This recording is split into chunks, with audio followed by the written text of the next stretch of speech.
ഹരിപ്പാട് ഗാന്ധി ഭവൻ സ്നേഹവീടിന്റെ നേതൃത്വത്തിൽ ജനപ്രതിനിധികൾക്ക് ആദരവും അയൽവീട്ടിൽ ഒരു മരം പദ്ധതി സമർപ്പണവും നടത്തി. ജില്ലാ പഞ്ചായത്ത് പ്രതിപക്ഷ നേതാവ് ജോൺ തോമസ് ആദരവും സമർപ്പണവും നിർവഹിച്ചു.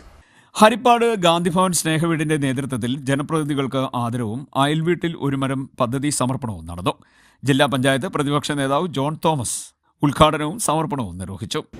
വല്ലാത്തൊരു ഘട്ടകാലത്തിലൂടെ നാം സഞ്ചരിക്കുകയാണ്. ഗവൺമെന്റിനെ കുറിച്ചല്ല പറയുന്നത്, നമ്മുടെ പ്രകൃതിയും സമൂഹവും അന്തരീക്ഷവും എല്ലാം വല്ലാത്ത വഷളായിരിക്കുന്നു. നമ്മുടെ രാജ്യത്തല്ല, 4 ദിവസത്തിന് മുമ്പ് നമ്മുടെ അയൽ രാജ്യത്ത് 3 കുഞ്ഞുങ്ങളാണ് ആത്മഹത്യ ചെയ്തത്.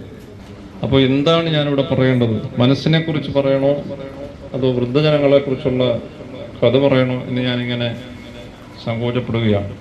ഇക്കഴിഞ്ഞ തദ്ദേശ സ്വയംഭരണ സ്ഥാപന തെരഞ്ഞെടുപ്പിൽ വിജയികളായ ആലപ്പുഴ ജില്ലാ പഞ്ചായത്ത് പള്ളിപ്പാട് ഡിവിഷൻ അംഗം, Harippad block panchayat chairperson, vice chairman, block panchayat president, vice president, Veeyapuram, Cheruthana, Karuvatta ഗ്രാമപഞ്ചായത്ത് പ്രസിഡന്റുമാർ, വൈസ് പ്രസിഡന്റുമാർ എന്നിവർക്കും ചെറുതന ബ്ലോക്ക് ഡിവിഷൻ മെമ്പർമാർക്കും ചെറുതന ഗ്രാമപഞ്ചായത്തിലെ മുഴുവൻ അംഗങ്ങൾക്കുമാണ് ആദരവ് സമ്മാനിച്ചത്. സംഘാടക സമിതി ചെയർമാൻ ശ്രീകുമാർ ഉണ്ണിത്താൻ അധ്യക്ഷത വഹിച്ചു.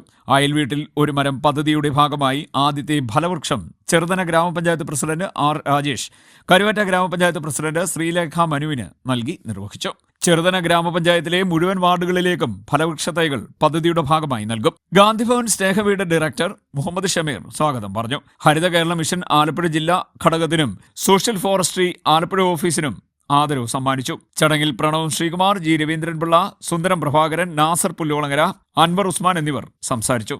CDNet news, Harippad.